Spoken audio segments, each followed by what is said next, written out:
Hey, what's up, everybody? This is Brady Grove bringing you Roto Bowler's official MMA podcast, Tap That. I'm bringing you another special, very special interlude episode tonight. And with me, he is of ESPN 680 and 939, The Ville, producer of The Take, the Crimson Covers, producer of Floyd Street's Finest. He's from the field of 68, graduate of IU Sports Media, that is Indiana Hoosiers, so we have plenty to talk about on a college basketball front. Ladies and gentlemen, Jack Grossman. Jack, thank you so much for being here tonight. It's a pleasure. Thanks for having me on. I'm excited to do this. Should have a lot of fun. All right, so first off, and I know we talked about a little order, but I just have this question right off the bat because I was looking at Trace Jackson Davis's NBA draft stock, and it's all over the board, man. Like there's some sites that have him going like 35th, like on their big board. There's some people that don't have him top 75. And I know you've had some, I listened to your take on, from the Archie Miller era to the Mike Woodson era and the different problems with Trace Jackson Davis's development at Indiana. What do you think, with his lack of 3-point shooting, with his more traditional NBA skill set, how do you think he could suit NBA teams, and where do you think he ends up falling? Well, first of all, I don't even know if he's going to go pro, which I don't know. I guess it seems to come down to whether or not he'll go pro or come back to IU. I would find it interesting. If he tested out the transfer portal, because if he did, literally every school in the country would want him. He's, 3 years experience in college, was an All-American a couple of years ago, was all Big Ten again this past year. And he fits the college game a lot better than the NBA because he doesn't shoot three-pointers. He doesn't stretch the floor at all. He had a jump shot against Illinois in the Big Ten tournament this year, where it was actually a really big shot. It was like 3-4 minutes to go left in the game and put them up a bucket on Illinois. If Indiana doesn't win that game, they probably don't make the NCAA tournament. But he had like a 10-foot jump shot that he swished. And I was like, damn, I think it's the first time I've ever seen him take a jump shot in the game that actually went in. And a lot of times. And again, that's 3 years worth of basketball for Trace Jackson Davis. So that's just something that year after year after year, whether or not it was going into college first year under Archie Miller, coming back for his sophomore year under Archie Miller, or going into this season under Mike Woodson, it was a consistent theme of Trace can stretch the floor, and he's going to do that for us. And he quite literally just never did. How many three-pointers? I'll ask you this. How many three-pointers in 3 years at Indiana did he attempt? Not even just make. How many in 3 years did he attempt? I'm going to guess, I'll say 12. No, he took 3. All 3 of them were this year. He was 0 for 3 in his career from behind the arc. And or there are other things he does great. Yeah, I mean, like he's automatic in the low post when he can get to his left hand. He's a really, really good shot blocker. He's gotten a lot better at that throughout his time at IU. He's really good defensively. I think he can defend at an NBA level right now in terms of the fact that he can switch onto guards and not get blown by. He can stay in front of people. That's something that's very important when you look at the league and trying to be successful in the league. He can, again, block shots. He's a good rebounder. Not a great rebounder, but a good rebounder. And he's really good in the low post. But in the NBA, if you can't stretch out and at least hit mid-range jumpers, there's not a lot of places for you in the league. You look at a guy like I compare him to a lot Oscar Tshiebwe, in terms of they're very different players, but they're both post players that are more traditional type bigs that don't have a very clear role to get into the NBA. Right. The difference between the two is, though, Tshiebwe as such an incredible rebounder that he is, and he is probably the best rebounder I've seen in my lifetime. I mean, going back, obviously, people a little older than us talk about Dennis Rodman all the time. He does have a lot of Dennis Rodman type traits to him, but when you have something that you're incredibly elite, and this is something John Calipari talks about a lot, the fact that not everyone in the NBA is a star. I mean, everyone grows up, and when you're in high school, a lot of times you're in college, like you're the star dude. Then you get in the NBA, you have to adjust. But what Cal says is, look, not every guy is going to be the dude that's going to be the high volume scorer or taking a bunch of shots and having to rely on offense to play in the league.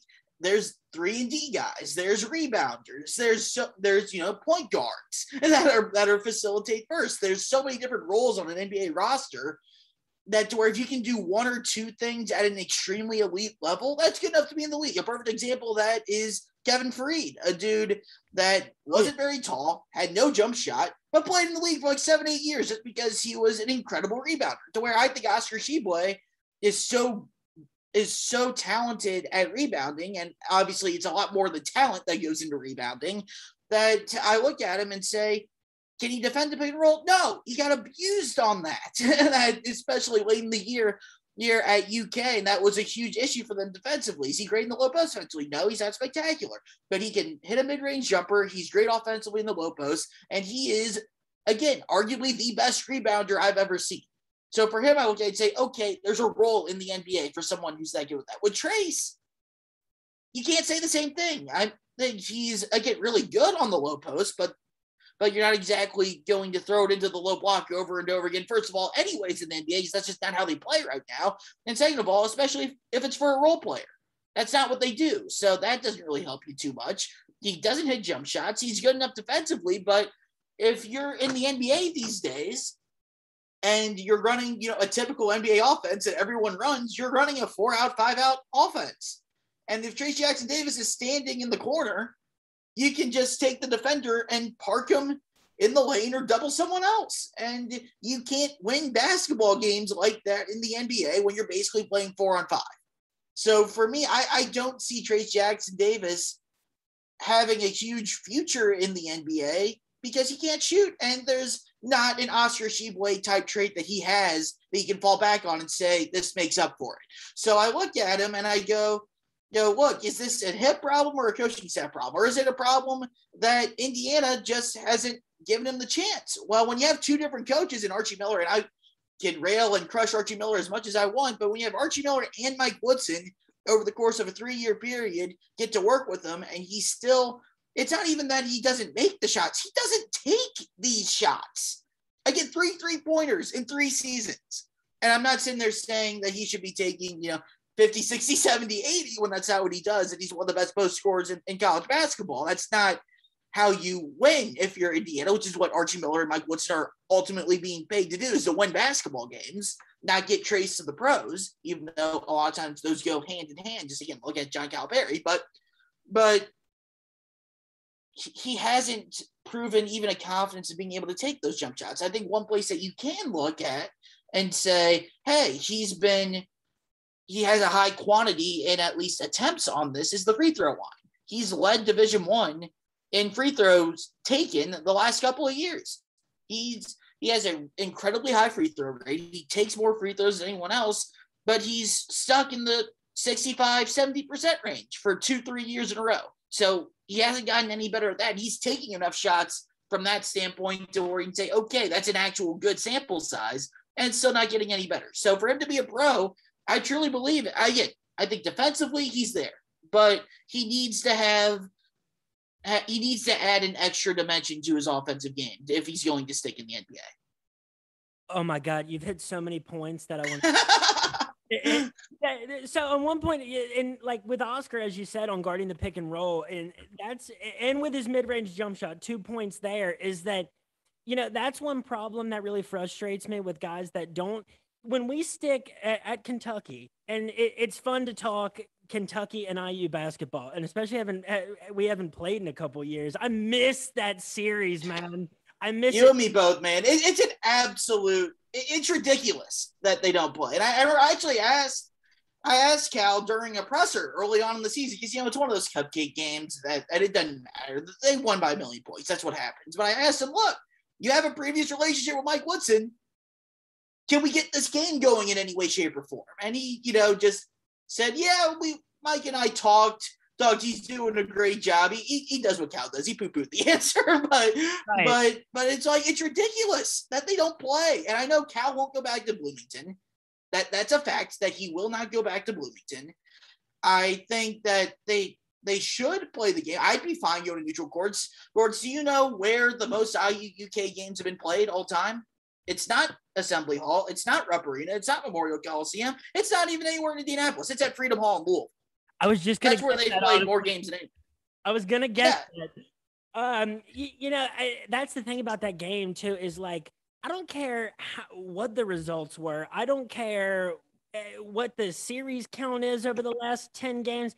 I will never forget the Victor Oladipo, Cody Zeller, Christian Wofford game. I will never forget the way I felt after that game, Jack. And so as many times as we need to set it up with IU, I'm willing to set it up. I want to play. That's the thing about like programs like Kentucky, Indiana, Carolina, is they have a very unique feel. Kansas too. It has that that like Dust Bowl feel of like these schools started playing in barns. Like that's like the vibe. Like these states, no matter where like their high school prospects tend to rank as composed to California or Texas or New York or Georgia, these states love basketball at every level. And so we love to see those matchups. But that's why it's for, and it's funny that you say that Cal poo-poos the answer, because of course he sits down before the season starts and writes down his like 5 answers he's going to give to every interview for the rest of the season, and he repeats it on end, which those like right before halftime interviews are kind of weirdly placed anyway, and he walks away before they even get the second question out. But it was like we started to rely on Oscar's 15-footer, which was super annoying. We started when Severe Wheeler was having, they would play him 8 feet back. And it started. As they should. Yeah, as they should. Because his jump shot was like Pete Maravich when he was in 7th grade, like from the hip. And I love Severe, but his skill set really sets a ceiling for what your team can do. Because, he's fast, but like you have to outrun the guy by 30 feet because he's playing you 10 feet back. And, so many guys, look at Johnny Juzang. He didn't get PT at Kentucky because he, and I'm doing air quotations, couldn't play defense. Yet, we had a great defensive efficiency rating, but I question the accuracy of that statistic when I feel like Kentucky routinely gives up more easy 100% going in layups and dunks than most top-tier teams in the country. Well, I think teams figured out how to attack Kentucky as the season went on, as they saw, like, look, we can put Oscar in a bunch of pick and rolls, and they don't have an answer for that. We can attack Kellen Grady at the 3, and they don't have an answer for that. Ty, when he came back from the ankle injury, was not the same dude that he was before the ankle injury in the Auburn game, and you could attack him. You could. Davion Mitz off the bench, you could attack him. Keon Brooks wasn't anything special to where there were holes there that you could attack Kentucky defensively, to where you look at it and yeah, especially with that pick and roll, man. If you can't defend a pick and roll in today's game, it's really hard to be as good defensively as you need to be. But offensively, this has been a theme now for a handful of years for John Calipari. We just talked about with Trayce Jackson-Davis on an NBA level, but it applies similarly on a college level. There's obviously not nearly as much skill in the college game as there is in the NBA game, but the point still holds true. If you have multiple guys on the floor at the same time that aren't a threat to shoot from the perimeter, you're going to have an incredibly hard time offensively. And you look at Kentucky this season, that with the starting lineup they threw out there, with Severe Wheeler, couldn't shoot a 3. Keon Brooks, couldn't shoot a 3.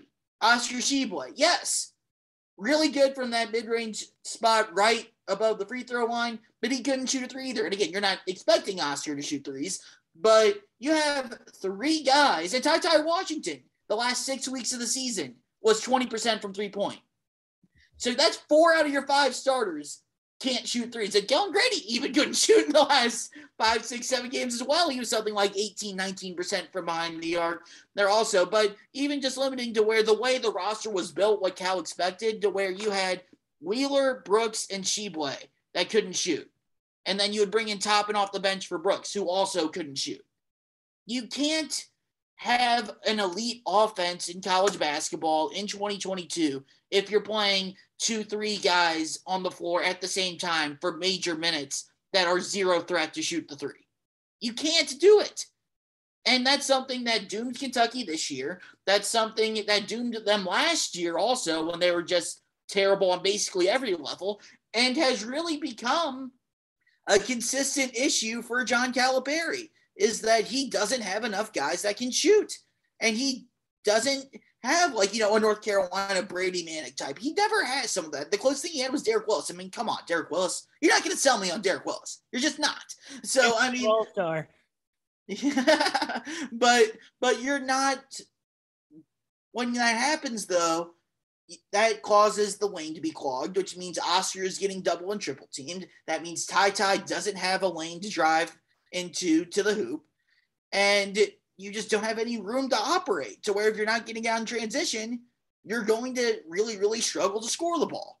And that's something year over year now that's become a huge issue for Kentucky. And you're looking at how does John Calipari become rejuvenated? How does he, quote unquote, get the spark back in Kentucky basketball? Number one has to be doing what he claimed he was doing last offseason, but didn't when you look at the results, not just in terms of losing St. Peter's, but just the roster construction. You have to have at least, at bare minimum, 3 guys at all times that are capable of hitting a 3-point jump shot. And when was the last time Kentucky had that?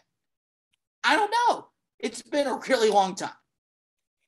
So, here's what I will say, because Cal's taken a beating right now from a lot. I mean, yeah. I mean, due to the transfers and these phony letters that they're putting out that this is the transfers farewell address. It's been my dream to play for Kentucky since no, it wasn't. Like, I don't buy that. You're transferring Bryce Hopkins because you got in the game, you were effective, and when the moment came down and we needed you past a 6 or 7 man rotation, you didn't see the floor for some reason.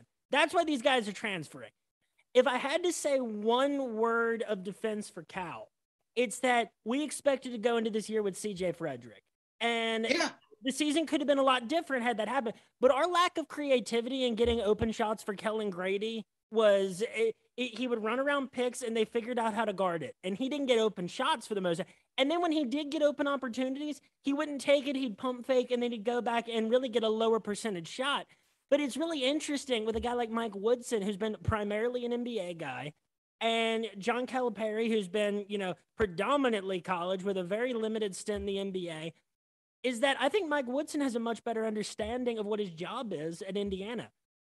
His job is to win games for Indiana, and John Calipari, it's been such a good thing, and it's what keeps the train rolling, and it's what keeps us on people's tongues. It's what keeps this being such a big GDP market of Kentucky basketball is we send people to the pros. But at the end of the day, Shaedon Sharpe was never going to play for us, Jack. He knew that. Shaedon Sharpe knew that. So we're not in NBA camp. And we've been running ourselves like we are one lately. I think at least Mike Woodson understands that his job is to produce wins for Indiana. And given the roller coaster hot and cold season that they had, I think he did a pretty decent job in a really competitive year from the Big Ten. There's certainly complaints that can be made about that. But, I think he has a better understanding of his job there. And, to take this back to Trayce Jackson-Davis, if you had to make an NBA team out of 2 skill sets, you'd probably pick 3-point shooting and either shot blocking or perimeter defense. But so there's a market for guys that are athletic and can block shots.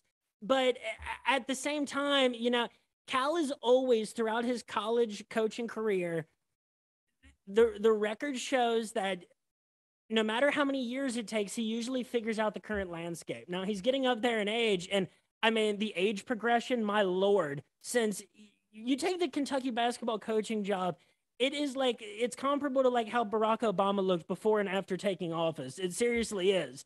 And so you wonder if he can still, we have currently like 1,000 players in the transfer portal, man. And that is bananas. And we're losing a lot of them. And we consistently see those guys go on and collect hardware and produce NBA careers for other schools. And Dante Allen, that guy could go full on Courtney Lee at Western because that news just broke today. Yeah, it did. And he'll be interesting. I mean, he was 19% from 3 this year. I mean, I'm not going to sit here and say that Kentucky really needed Dante Allen and that everything would have been just perfect if they played Dante Allen. I'm not going to do that because he had chances. He couldn't crack the rotation. He had chances last year on a team that went 9-16, and he played well against Mississippi State a couple of times. That's pretty much all it had there. So I think Western Kentucky's a much better fit for him than UK is. I just don't think. I think if he can develop for a couple of years, not have so much of a spotlight on him, because he was literally asked during the 9-16 season, every game after the game, why didn't you play Dante Allen? Why didn't you play Dante Allen? Why didn't you play Dante Allen? And then if he did play, how come you weren't playing him sooner? How come you're not playing him more? And it's just, it became so toxic with him. And that's not going to be anywhere near what's going to be for Reed Shepherd in a couple of years. That's going to be, it'd be hilarious. I really criticize like how he handled that though, you know, because there was a lot of like put Richie in vibes with that Dante Allen thing, you know, but I think the question of whether Dante Allen deserved more playing time and like the question of whether he should have been put in certain moments is a different question, you know, when we're going 1 for 20 and we're about to lose to a 15 seed, why are not more than 6 or 7 guys seeing the floor in that moment? Well, because Cal always does that. I mean, Cal's always been very, you know, I'm only going to play 6, 7 guys in the rotation. The platoon year in 2015 is the big exception to that. And I think he saw that, and obviously 38-0, fantastic season, Final Four, all that stuff. But I think after that, he was like, okay, I'm going back to what my bread and butter is. I don't want to play a lot of bench guys. He really has the philosophy of, I just want to have the most talent on the front end, roll those guys out there and let them go. And I'm not saying he just rolls the ball out there and does that, the old cliche with there, but he wants to have the best talent. And when he's had the best talent, he's been really, really great. But the recruiting just hasn't been there. Because, I mean, you can say, yeah, he could have played more guys in the St. Peter's game. But again, Dante Allen was 19% from 3 this year. Bryce Hopkins, outside of the LSU game where he scored 13 points in 11 minutes, I think had scored like 9 points the rest of the calendar year 2022. You're not playing him.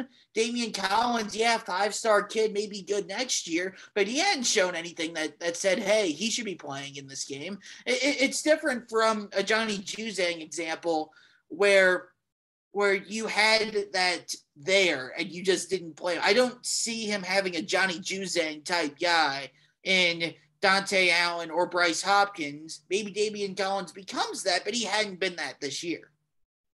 Yeah, it's funny because, like, I always forget, too, like, when I go back and name, like, the Kentucky transfers that have gone on to good things at other places, I always forget Kyle Wiltshire went on to be, like, a player of the year at Gonzaga. Yeah. And, you know, had a career with the Rockets for a short period of time. You know, he's still bouncing around. Yeah, he is. And you know, to give Cal credit on that, I mean, he didn't work out, obviously, in 2014 when he was one of the quote-unquote go-to guys on the team. But I was rewatching Louisville and Kentucky in the Final Four because, yes, I am that big of a nerd from 2012. Yeah, and I'm even a Louisville fan doing that. I grew up a Louisville fan. I'm doing that just because, you know, I miss it when both those schools were, you know, where they should be. That's on the top of the sport. But you look at it, and Kyle Wiltshire hit like 2 really big threes in that game for Kentucky. And he didn't play more than like 6 minutes. He didn't do much else, but he was a 40% 3-point shooter or something that year. He didn't work out the next year at 13, obviously, but he was a role player, and they need more role players like that. But I just don't see anyone that's on the current roster that would be able to fill that. Again, maybe in time Dante Allen can do that, but not this year, not last year. Not for sure. He can't. I remember in the Alabama game in Rupp Arena this year, they put him in, and on the first possession defensively, he's in the game. And he misses an assignment, gives up a wide open 3 to Keon Ellis, who at that point was like 6 of 8 from 3. He had an absolutely insane first half in that game. And he hits a 3 right in front of the Kentucky bench from the near wing. And as he hits the 3, Calipari's going so berserk on the sideline, yelling at Dante Allen for leaving him wide open that he's swinging his arms. He's going nuts. He's screaming, cussing, all these things. Allen's running by him on the near baseline. He almost punched Dante Allen in the stomach on accident. He was so angry at him.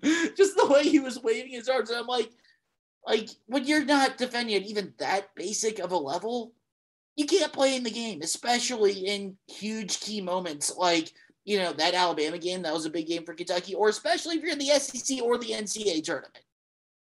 Yeah, but something like that too makes me question, like Lance Ware's, involvement throughout the season, because Lance Ware is like an X Factor guy. He does a lot of things that, people don't do, even when they're big stat stuffers. He does things that aren't recorded on the stat sheet, but at the same time, he is 0% a threat on offense. And, Yeah, but at least with Lance Ware, there's a substance of what you're getting out there. With Lance Ware, he'll give you positives like making hustle plays. He'll be able to grab rebounds. He can hit a layup if he's wide open and everyone forgets about him. You at least know what you're getting, and you're getting some form of a positive. With Dante Allen, is when he's not hitting threes, which he did not hit threes at any high level this year, you're not getting anything good. He's in the game to hit 3-pointers, and he shot 19%. What is he going to be in the game for? That's the thing, is that, and this is where I question this was a really weird thing that we hadn't seen at Kentucky. Like, definitely through the Calipari era at the very least.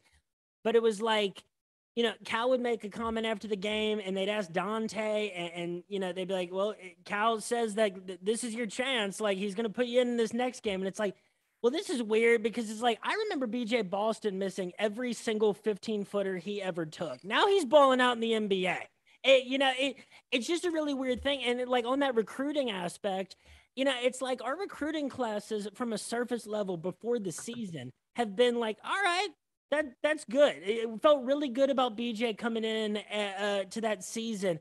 And yeah, I feel like what is missing is not necessarily the recruiting, but it's the talent evaluation. And it's the evaluation of how these guys play together, and whether this makes any sense, whether teams will eventually figure out how to play these guys, and they have. And, there was a point in this particular season where I truly felt that we were an elite team.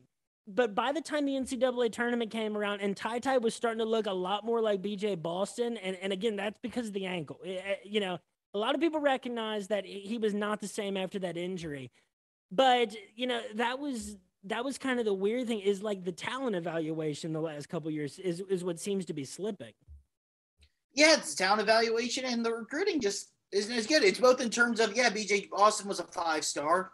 He is, but they used to have 5 guys that were ranked as high as BJ Boston, not just 1 or 2. Or like this year, they have Chris Livingston, Cason Wallace, a couple top 10 guys coming in. They used to have like 5 of those dudes. Now it's 2. Like, when you don't have as many of them, then you have to fill in the roster elsewhere, and that's not Cal's biggest strength. So that's an issue. And then just on Ty, I mean, if you look at the 8 games before the ankle injury, he was averaging almost 20 points a game and was shooting 45% from 3. That's the Ty Washington everyone thought they were getting this year.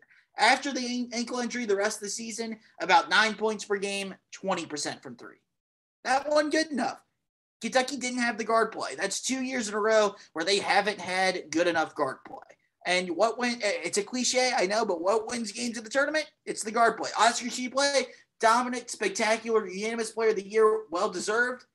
But in the NCAA tournament, you need someone that can break an opponent off the dribble, get to the basket, and score, or create for others. And Kentucky just didn't have a guy that could do that at this stage.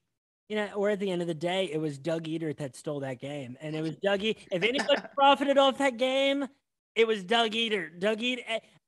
Who's Doug Edert before that game? I don't know. No one. Yeah. And now who is he? Everybody knows. The guy that's never eaten a sandwich before, apparently, who now is in an NIL deal with B-Dubs. And what I know it. So that's another thing. That brings us to another point, is all 3 of those St. Peter's stars, I believe Ndifo and his brother are also make up the 3 transfers from St. Peter's. And it's weird, because the moment St. Peter's beats us, and then the moment they beat Murray State at the very latest, you go, well, that's great news for St. Peter's. They just lost their coach. Because that's the trend with 15 seeds that tend to win, and their coach goes on to to bigger and better things. Especially when Maryland hires Kevin Willard, and that Shaheen Holloway's was alma mater as well. You just figured that was coming eventually. What a gift by Maryland! Apparently aiming for the Kevin Willards of the world, as if that was the plan. It seems. But I don't know. I just checked the transfer. I looked up a transfer portal tracker just today, and the amount of people in the transfer portal is staggering. And Yeah. on one end, I think it's fantastic. I think that on one end that it's a really good redistribution of resources. No longer can a dude be bullied into staying at the same school, for virtually no reason. And there's a couple, coaches in particular that were kind of famous for that. But I don't know. What are your feelings on the effect of the transfer portal? And do you think that this is kind of like a bubble or like a trend that is going to slow down? Or do you think with the NIL, it is only to a dude's benefit to test out different markets? Well, I mean, it's, college basketball goes through phases, obviously. We don't see lottery picks staying 3-4 years like we did 20, 30, 40 years ago anymore. About a decade ago, the whole talk was the one and done and all that stuff, and that's kind of been normalized now. And the transfer portal is the new cool thing. And I know I sound like 85 years old when I say it like that, but you look at it, I think it's something it'll always be a part of the game, but it will slow down eventually in terms of the fact that right now everyone says, hey, I'm not playing. Every college kid thinks they're way better than they actually are. Why don't I put my name in this portal thing and I can go play at Kentucky and be a starter? Turns out Kentucky isn't going to take 1,300 kids from the portal. Newsflash, and not everyone's good enough to play for a school like UK. Okay, but I think it will eventually slow down, but it's a good thing for the game. It's absolutely a good thing for a game. When a coach can get up and leave whenever he wants, why can't a player after a season? That to me, it's like, I feel like that's good for the game to have the freedom. And with NIL as well, there's been a stigma around college basketball really since the one and done rule became a thing, to where it's become kind of the mindset of most players, basketball-wise, on the men's side at least.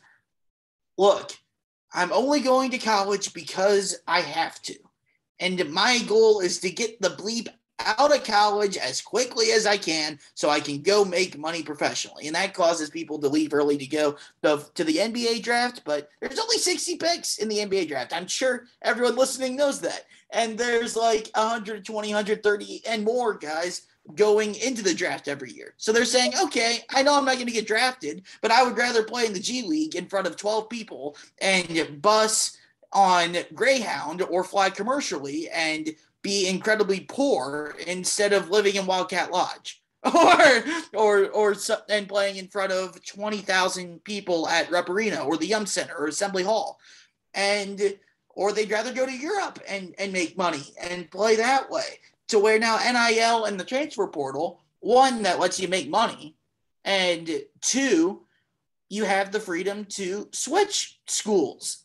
You have another option if you're not happy at your school other than just going pro, and without having to sit out a year. So I think that's something that's really beneficial for college basketball in terms of trying to keep the talent in college basketball longer. I think Oscar Tshiebwe and Trayce Jackson-Davis as well are two great testing points to how effective this can be. Two guys that aren't going to be NBA All-Stars, but are both All-Americans. Tshiebwe, obviously the player of the year, that play in very basketball crazy markets, whether IU or UK, that have the booster support, that have the NIL in place to where they can each make a lot of money off of it. Do they stay and take the extra year of college, or do they go pro because they want to make money?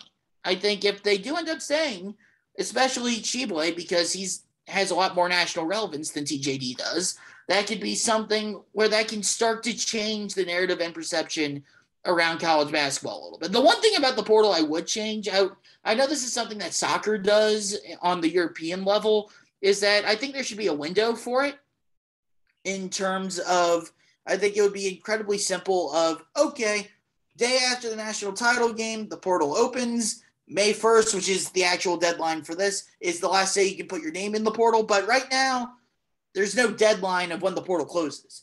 So you can have a guy in October decide, hey, I'm going to transfer and go to this school. Like I think right now, actually, a good example on the football side is Louisville receiver Tyler Harrell. Put his name in the transfer portal after the spring game. Like Louisville had their spring game a week and a half or so ago, and he literally put his name in the transfer portal yesterday. And he is probably going to end up in Alabama. So, I mean, like, again, good for him. He has every right to do that. And I support the freedom of being able to do that. But it seems kind of weird that he would do it at that time. If you have an end date on it for football, it'll be a little bit different. But for basketball, which is I care more about, just have an end date of like June 1st, July 1st, July 31st, whatever the heck you want to make it. But just to give a set time so that everyone knows, okay, here's where the portal opens. Here's the deadline for everyone to get out of the portal to where we can just move on with the rest of the offseason and get ready for the season. You know, another example of that is Charlie Brewer of Utah and a couple other places that he was at. It was like the moment he lost the starting job, he was like, I'm quitting. I'm going somewhere else. And, you know, at some point, you know, you completely understand that. But at the other point, it's like, well, don't you want to take the starting job back? You're at Utah, man. You're playing Ohio State in these bowl games. You know, it's a weird thing, and we just saw Stetson Bennett commit to West Virginia today in the transfer portal. It's weird to see these guys play for 4 to 5, 6 different schools because that's how long college careers are lasting right now. Which COVID has a big part to do with that right. Also, which is bizarre. Right. I mean, that's always going to be a weird period of time, but it's like, I had a point on the 6-year thing. I had it in there, but no. So here's another thing I wanted to talk about. You guys did an episode on it was ESPN Louisville Radio, an episode that you produced. I know because they referenced you as the producer in the middle because they referenced how they were talking about the current Kentucky sports gambling bill. I believe it's either 660 or 606. 606. And you guys had a Kentucky congressman on to talk about it. It was a fascinating episode, folks. If you haven't heard that, go check it out because it's a great insight into the current political landscape that is dictating what might happen with one of the fastest growing industries in the entire world.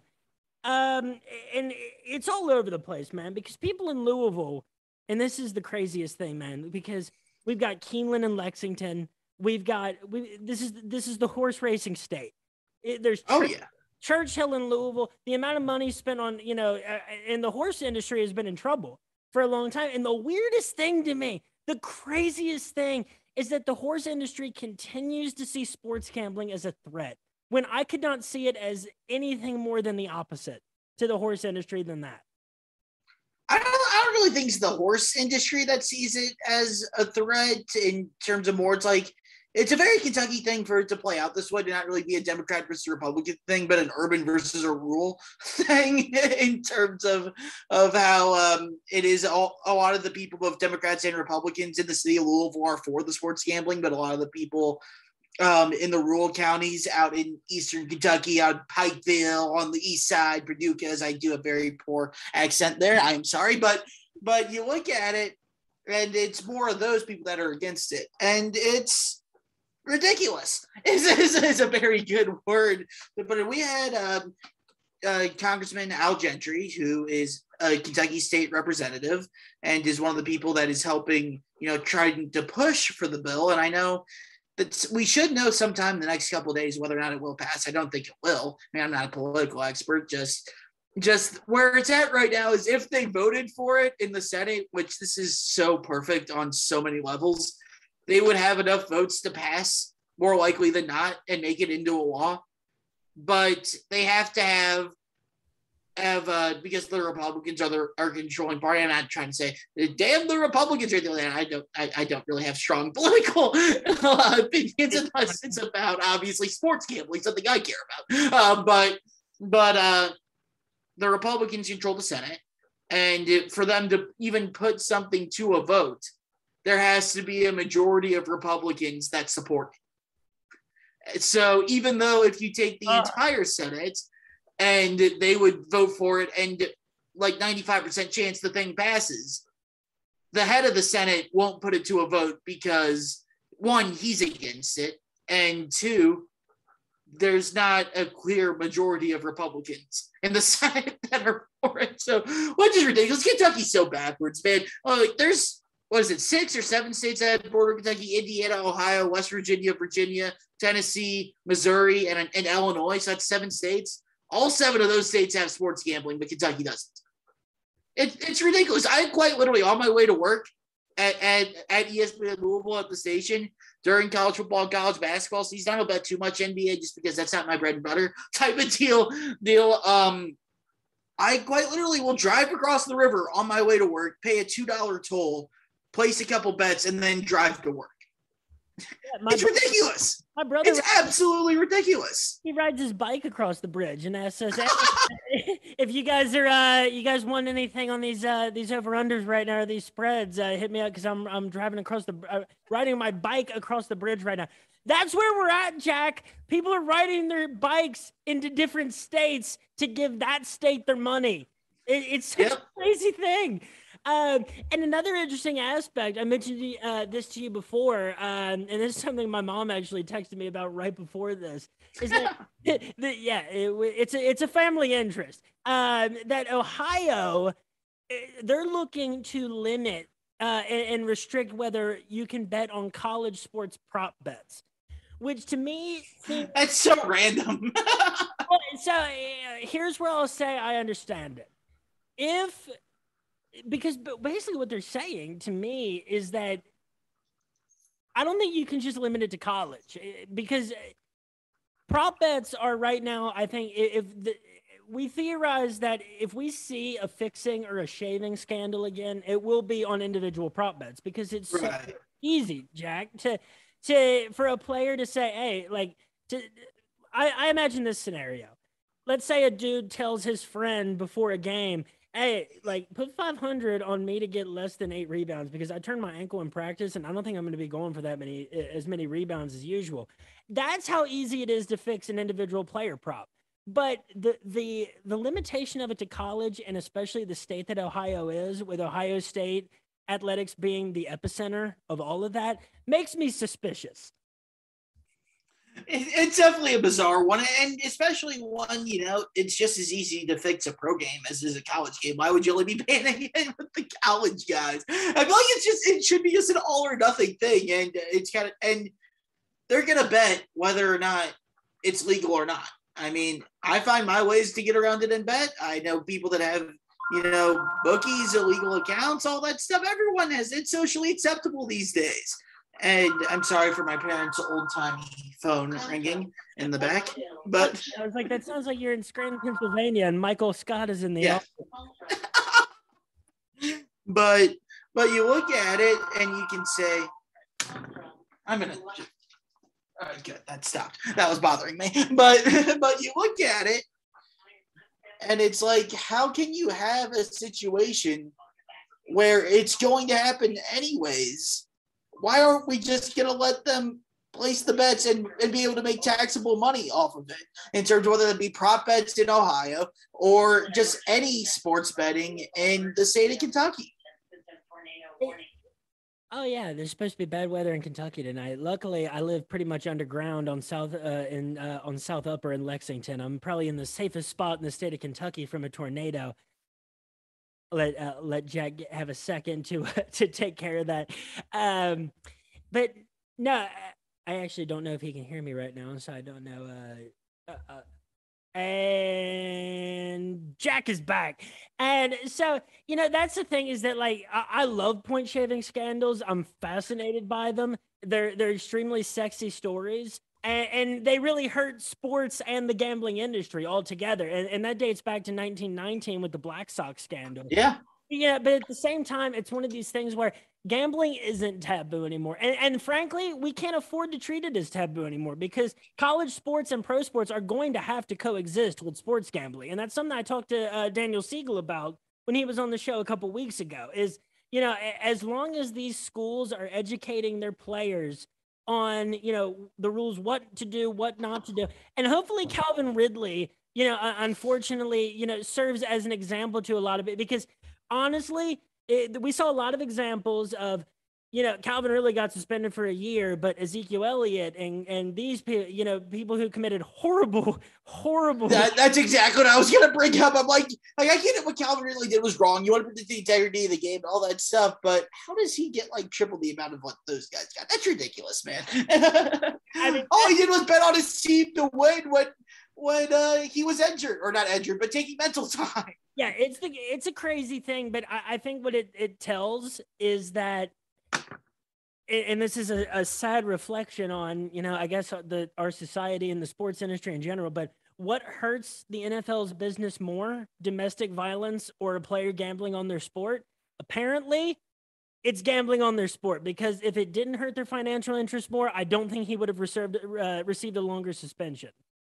For sure. And on the same token, in terms of who's allowed to play in the NFL and who isn't, it's, we've been proven over and over again, if you're good enough, you'll be able to play no matter what crimes you commit in terms of the NFL. If you're a Hall of Famer, we'll look past it. If you're a second string running back, you're done. There's no way to get around it. It's a very interesting double standard in the NFL for sure. Yeah, at a certain point, if it's off the field, we're willing to overlook almost anything. I mean, there are players that across all sports that have killed people, domestic violence incidents. But what's a black mark? What'll get you banned from the Hall of Fame forever? And what will make sure that your organization treats you like a pariah for the rest of your living career? Now, I mean, you could argue that getting caught gambling is the best thing ever that happened to Pete Rose. But other than that, hopefully Calvin Ridley in getting in trouble without having, fixed anything or used any insider information, hopefully that serves as an example to the rest of the college sports world to please do not pull a possible Jameis Winston and fix first half interception props, for the love of God.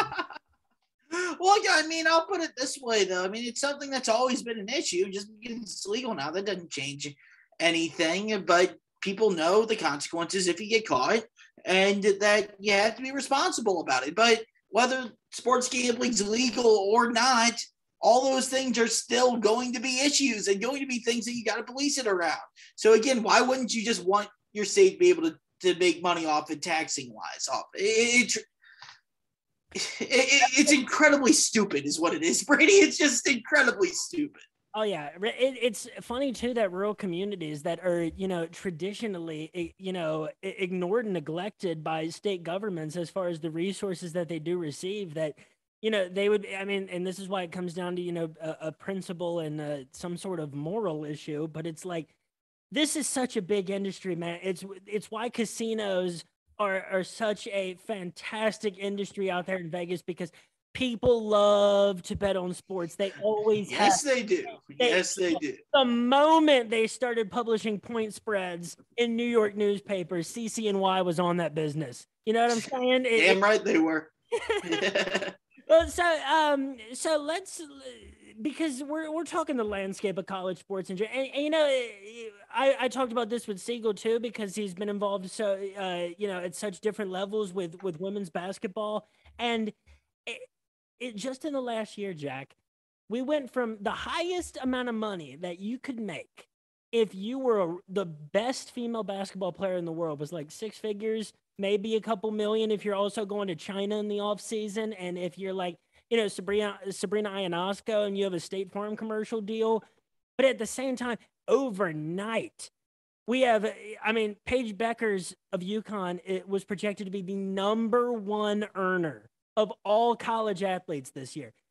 I think that as a result, we can only see the quality of women's college basketball go up, because a lot of people are going to try to pursue it more. We will not see that dropout rate that, has been so advertised of young female athletes that are in sports and don't stick through with it because they don't see a career in it. Now that has been completely flipped on his head. And with how quick the NIL change came, it felt like it came within a span of 24 hours. Yeah, when you look at the amount of money that's been made off of NIL, football is the biggest sport, which is not a surprise to anyone in terms of players' percentage of NIL money that players have made off of. Football does lead the way in that, but it's not men's basketball that's second to that. It's women's basketball. About, I believe, it's either 20 or 25% of all money made off of NIL has been from women's college basketball, about 5 percentage points ahead of men's college basketball. And that's because, look, women's college basketball is obviously, the WNBA is the professional product, and it's gaining in popularity also. But I do kind of feel like women's college basketball is the premier, what's the right word? The premier way that people consume women's sports, if that makes sense. Right. In terms of, it's almost like what college football was back in the day before the NFL really rose to prominence. It's like, yeah, you can go play in the NFL. Yeah, there's a lot of fantastic things happening in nowadays the WNBA, but I'm pretty sure, and you can correct me if you have the numbers and I'm wrong, that, you know, the women's Final Four averages more than the WNBA playoffs in terms of viewers and attendance and all those things. And I know that the championship game this year for women's college basketball is the highest rated game ESPN's had for men's or women's college basketball since 2008. So, I mean, like, it's grown and soared in popularity, and the skill level's gotten a lot better. It's a really fun tournament to watch. You're starting to get because I always heard the women's tournament doesn't have the upsets that the men's tournament has. And I think there's a reason for that, and just the fact that the women's sport is younger. And we can get into that a little bit more if you want, but they had 3 double-digit seeds in the Sweet 16 this year. They had like 5-6 double-digit seeds win first-round games this year. So it is starting to catch up with the men's game in terms of the March Madness aspect of everything. That's just something that takes time, the natural progression of the game, when women's college basketball is only 40 NCAA tournaments in, and men's college basketball is 83. It's going to take longer for them to catch up and get to that point. They're kind of where, you know, men's college basketball was in like the 80s right now, to where you had the great dynasty that was on the men's side, UCLA, John Wooden. On the women's side, obviously Pat Summitt, but then the 11 titles for Gino and UConn. But then as the years go on, there's more and more top talent.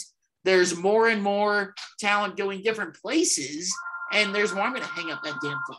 That is killing me. All right, we're back after another home phone ring. Those still exist, people. Still has home phones anymore. That's ridiculous. I mean, I unplugged the damn thing finally. So it's how you know you live with your parents. There's a home phone where you're living. Jerry Seinfeld bit. Yeah. You can't slam a cell phone, so it's not the same effect. You can't talk to me like that. Click. It's not the same.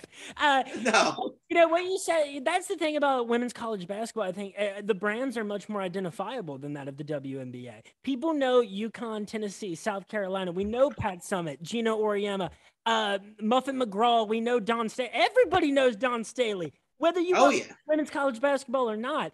And at the end of the day, I can tell you one WNBA. I'm about to draft a fantasy WNBA team on Friday, Jack. And I can tell you, I know one WNBA coach. I can't even tell you if he's still coaching. And it's Bill Laimbeer, because it was so crazy to me that he was a coach in the WNBA.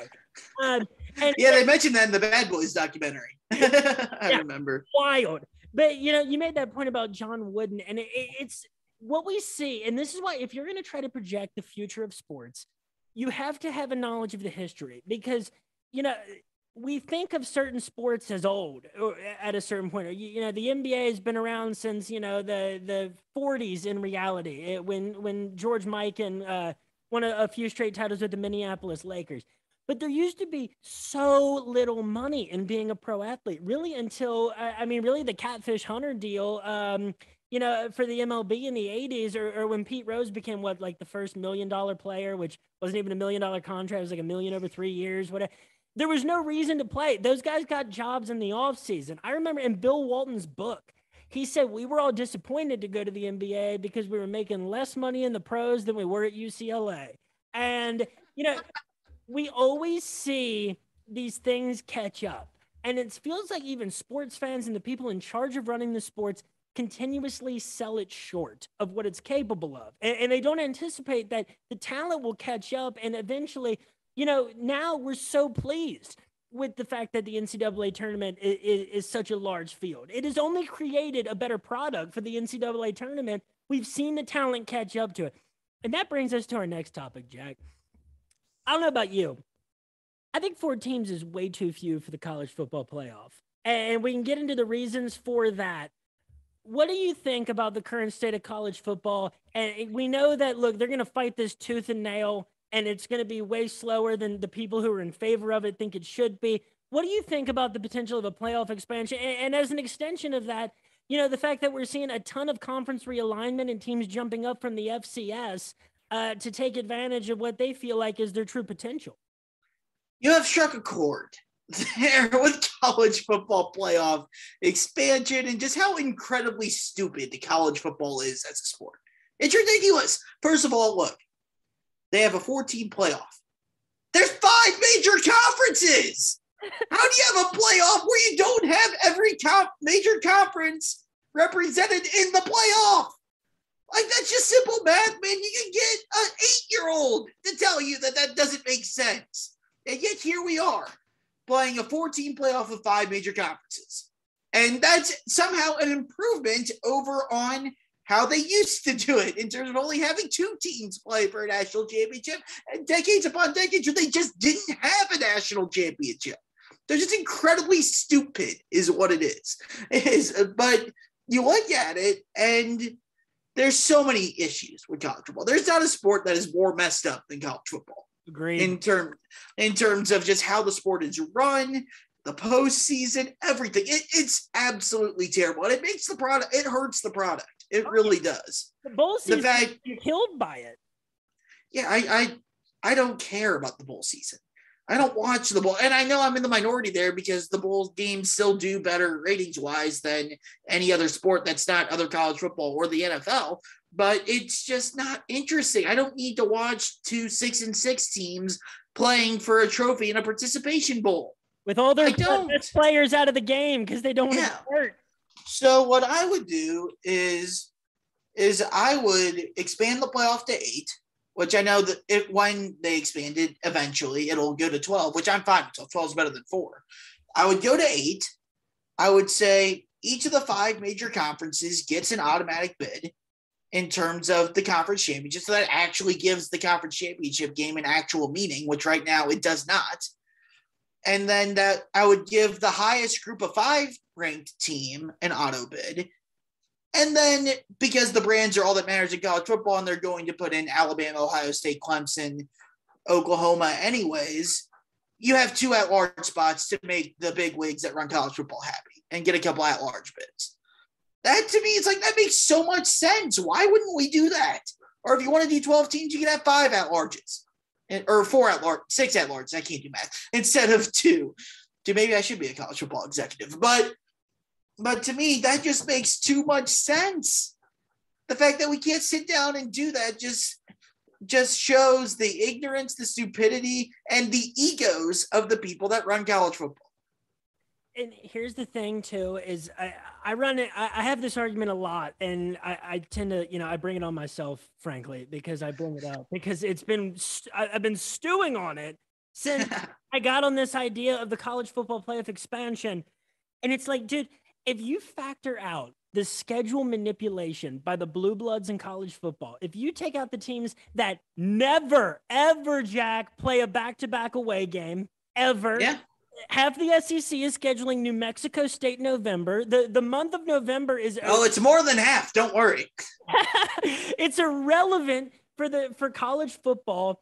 And it's why I'm so excited to see Oklahoma and Texas make that slimy move to the SEC West, because you're about to find out what it's like. You think 5-7 in the Big 12 is painful. You're about to find out what 4-8's like in the SEC West. The guy Colby Dant, who hosts the college football the college football experience. I love that podcast. I think that there's some of the most well-informed guys on college sports that there is. And he said, if you're Oklahoma and Texas, you got to wonder if Nebraska is your future. And that was a powerful statement, because I think that we're seeing a lot of people scramble to get position for what they're anticipating college football is going to become. But at the same time, if you would have told, so let's take the Mountain West. The Mountain West, too, every year is exciting to watch. And the AAC is about to, be a completely different conference with a lot of those teams moving to the Big 12. And I think the Big 12 is about to get better, frankly, with the schools that are leaving and the schools that are going in. But if you told me that, let's say Fresno or San Diego State or the UTSA Roadrunners of the Conference USA, if you told me that they got matched up against Notre Dame or Michigan or some of those schools in the first round of the college football playoff, wouldn't be shocked at all if they got an upset. And those are the things that make March Madness the greatest event in sports, is the uncertainty. You have to play the game on the field. It's not decided by people looking over your team from a paper and from a bird's eye view in a boardroom deciding how many people are going to watch these games. Play the game on the field. Yeah, that's it. That's what college football doesn't do, though. And then they refuse to do that. You look at it, and it's not even looking at a resume sheet in college football. It's they look at the logo, and if it's Alabama, Ohio State, Notre Dame, Georgia, Oklahoma, they say, yes, you are our predetermined in-group. If it's UTSA or even, Indiana went 6-2 in the COVID year and couldn't get into a New Year's Six Bowl. You know why? Because Indiana's not supposed to be good at football, and they're not in that in-group. If Kentucky is another one, if Iowa State is one, to where you look at even power conference teams, if they aren't your traditional name brand schools, you have to check off every single box, and then they add 14 more boxes for you to check off also. It's not a level playing field, and I'm not saying it should be a perfect level playing field. Obviously, a school like Alabama, with its traditions, is going to have advantages in recruiting with NIL and all those things, but the name of your school and the logo on the helmet should not decide how good of a chance you have to make the college football playoff. And to me, that's literally the only thing that the committee members and the people that run college football look at and say, okay, who are we deciding to decide our national championship? And it's so crazy because, as you said, there's 4 spots, there's 5 major conferences. The SEC often takes 2 of those spots. And, the ACC will only take 1. We've seen that Wake Forest could have gone 15-0. They wouldn't have made the playoff. We can safely say that. But, the West Coast has been effectively removed from the college football market. If you look at the map of the most recent college football champions, it's all centered in one particular area. The Southeast. Yeah, and there is no reason. It's so crazy to say out loud.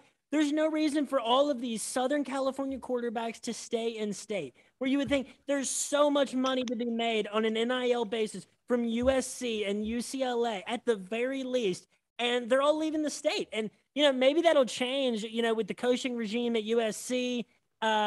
Maybe that'll change, but traditionally, the Pac-12, you have to go 12-0 in most years, and in the SEC, you can go 11-1. Yeah, and for me, I'll take it even a step farther. If you're not an SEC team and you're not one of Alabama, Georgia, Florida, LSU, or Auburn, or you're not Ohio State or Michigan, the Big Ten, or you're not Clemson in the ACC, or you're not Oklahoma in the Big 12, why are you paying attention to college football? Those are basically the only schools that are going to have chances to win. I mean, if you're a Big Ten team and you're not Ohio State, maybe Michigan, no one cares. They're not gonna put you in. If you're an SEC team, you're not one of those 5 schools, unless Kentucky goes like 12-0 back-to-back years or something. They're not getting in either. Obviously, they went 12-0 one year, they would get in, but they're not getting in unless they do something above and beyond crazy like that. They don't get that benefit of the doubt that the Alabamas and the Georgias and the Clemsons unfairly get. And that's just not right. Every team should get a similar chance to make the playoff in terms of playing the schedule that's in front of them and winning or losing games. And the politics of the sport should not be a thing. But that's all that matters in the sport. And there's incentive. Not only, it's not just that there's no consequence. There's incentive to pay an amount of money that your school has to not have to play a scary team. Take Tennessee paying millions of dollars to get out of that Army game and replaces them with Bowling Green from the MAC, which is hilarious. And, I remember asking a classmate of mine who's a Tennessee fan. He was like, yeah, man, we don't need to be playing a triple option team. But it's not only that, man. It's that Army didn't get the chance to beat you, which I think they could have. And, so the schedule manipulation, I think, and, the Big Ten's starting to catch on to what the SEC has. Yeah, the Big Ten playing a 9-game conference schedule is absolutely stupid. It makes no sense. The smartest thing that teams do is do the Baylor method. You play 4 cupcake games, you play your conference schedule, and if you have no losses or 1 losses, you're getting into the playoff. And teams have realized that, and there's no incentive for Ohio State to play Oregon, or for Alabama to go play a Penn State, or for Clemson to play a Georgia. There's no incentive because all it can do is hurt you. Because all that matters is, again, one, the name brand, but two, the amount of losses that are in that right column. And if it gets to 2, you're not getting in. The only reason that Cincinnati got in this year was because they were left with absolutely no other option. They were forced to put Cincinnati in that playoff. They did not want to put Cincinnati in that playoff. Oh, no. And that, to me, is a disgrace that they had to put it. Oh, well, I mean, they got in because there was no one else we could put in, and they're going to get killed anyways. And then, Alabama did what Alabama does. They beat them, but they didn't beat them any worse than what they beat Washington by a couple of years ago, or, Ohio State in the championship game last year. It was a typical Alabama playoff game. That's what it was. It wasn't anything better or worse than that. So, I mean, like, why I've heard people say, oh, well, Cincinnati got in, they got killed, that's why we can't put group of 5 teams in. I was like, no, that was Alabama, man. That wasn't Cincinnati. Cincinnati's proven that they were good enough to play with basically anyone. But, and here we go with this.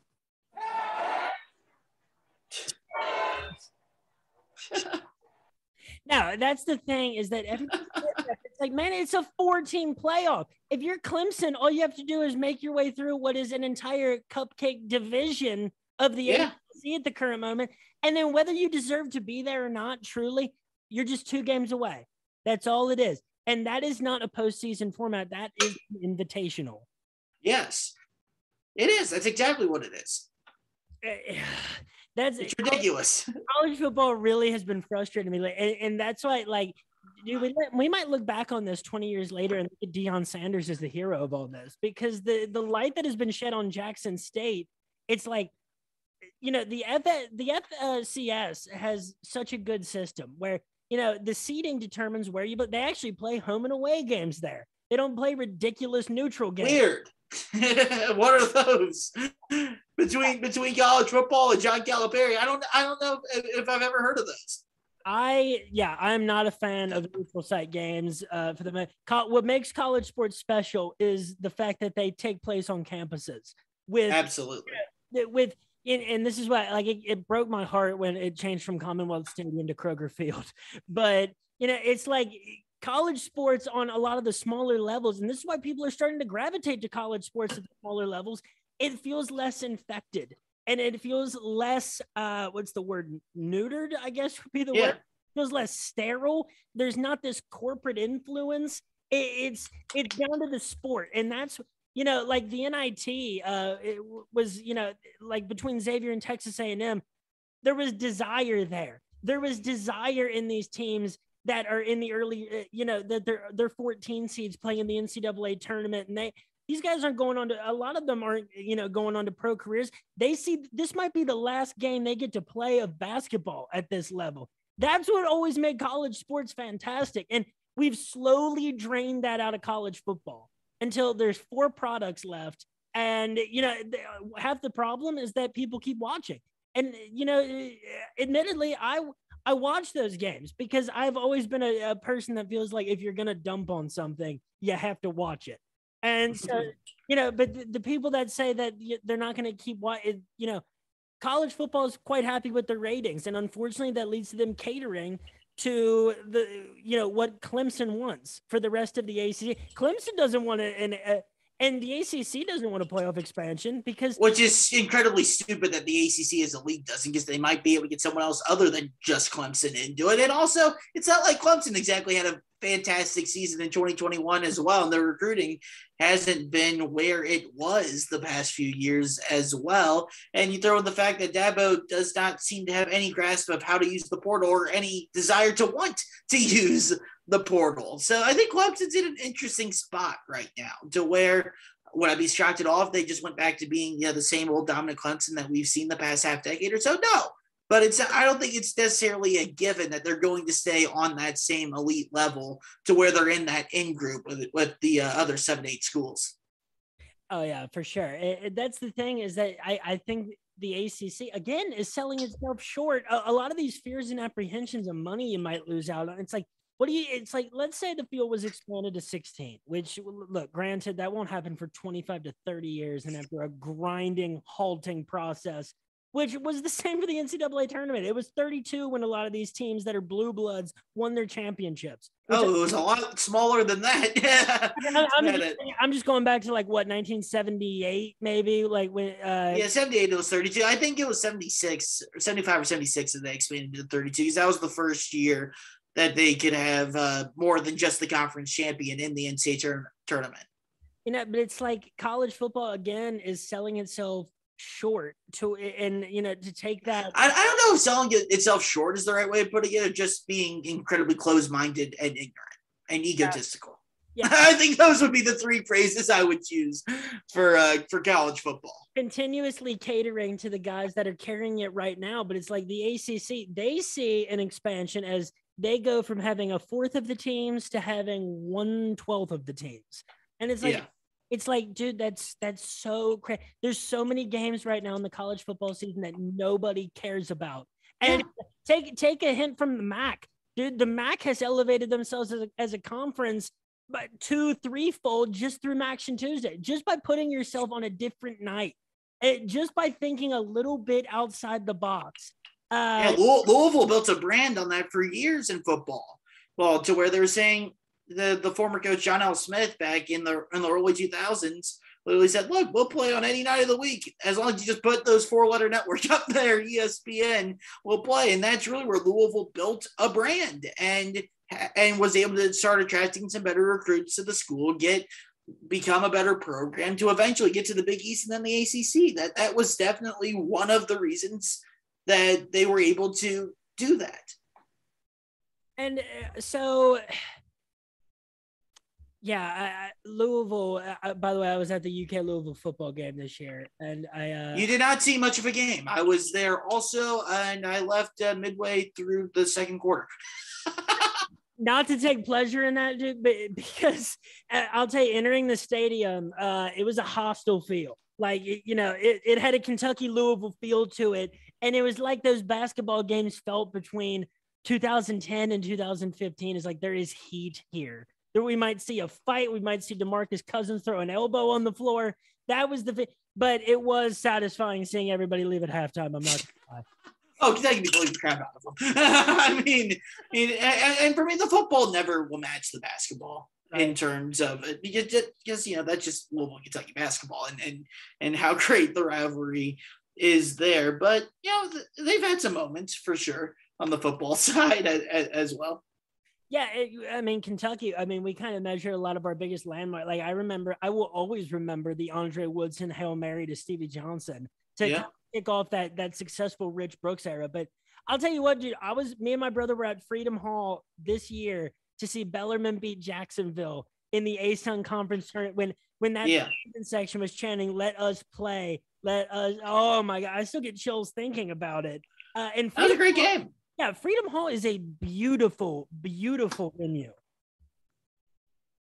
It is, and it's something where, I grew up going to a lot of games there, a lot of Louisville games there back in the day. And it's really cool now to see Bellarmine play there as well and be able to get, the type of crowds that they got for that Jacksonville game, where they had like I think it was up close to like 7,000 people they had for that game. And that's, what's great about that place is there's just not a bad seat in the arena. You can sit literally anywhere. The atmosphere is electric. It's a really, really cool place to watch a basketball game. It is. And, to get back to that, not touched by a corporate influence, kind of pure feel, why March Madness is such a pure event. Even though there's more sponsorships on March Madness than ever before, but there's the spirit of it.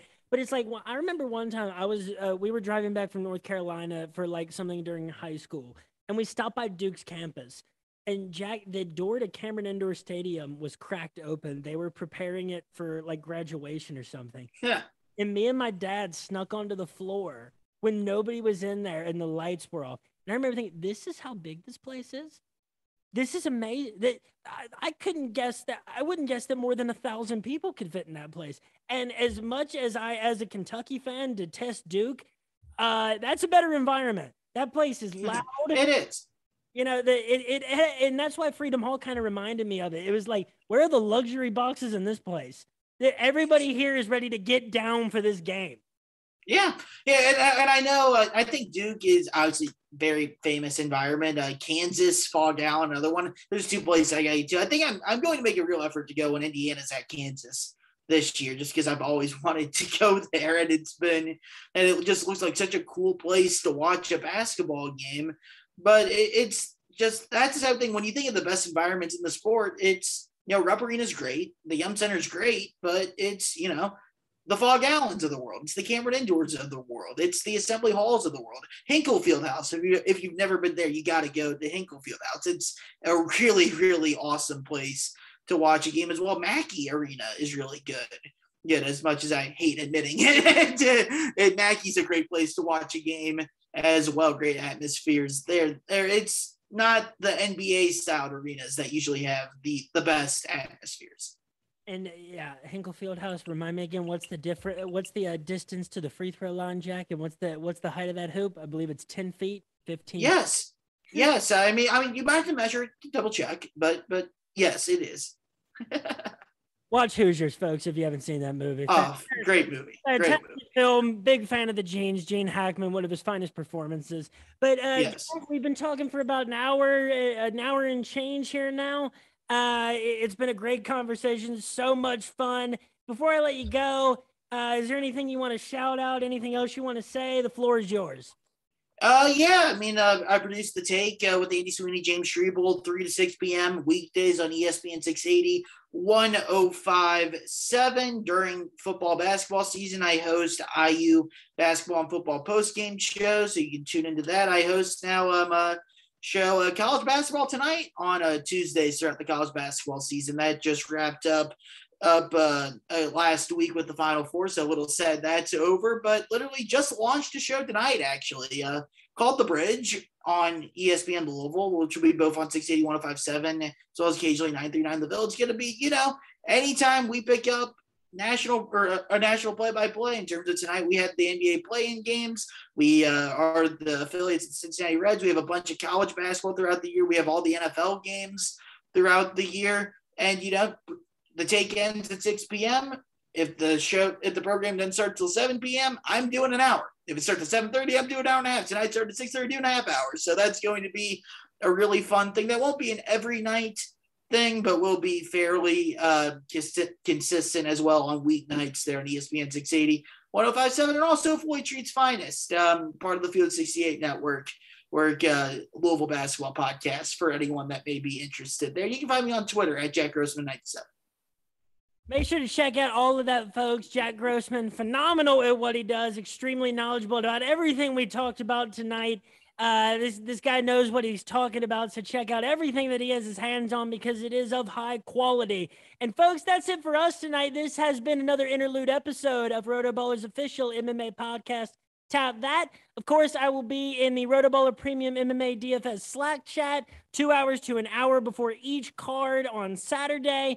And each pick DFS and on the line pick episode coming out on Friday morning before each card. So everybody have a great weekend and peace.